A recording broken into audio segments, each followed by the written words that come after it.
So in this video, you'll learn how to add a calendar widget to the home screen on your Samsung Galaxy A16.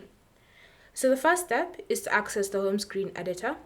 And to do this, simply long press on an empty space on your home screen. And then from here, you want to tap on Widgets. And under Widgets, you want to scroll through the different apps until you get to Calendar. Tap on it to view the different calendar widgets that you can add onto your home screen. So you have many options to choose from, and so it's up to you to decide which option you prefer. Once you found it, just tap on it and select Add. From here, you can now start moving your widget and customizing it. So, to move it around, you want to long press on the widget and then drag it anywhere you want on your screen. If you want to move it across home screen pages, you can just drag it across the border and you'll have moved it across the page.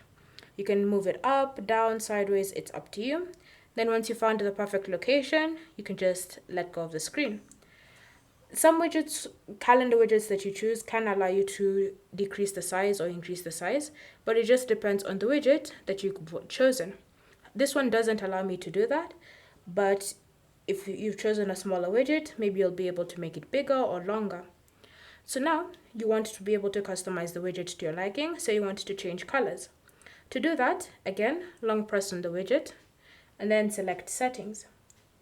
Under Settings, you should see different options that you can use to customize that specific widget. So you can change the background color between white and black. You can choose to increase or decrease the opacity, as well as whenever dark mode is enabled, have it match with dark mode. So it's up to you to customize the widget to your liking. When you're finished, just tap on Save to apply the changes. And so now you have your newly customized calendar widget on your home screen of your Galaxy A16. Thank you for watching.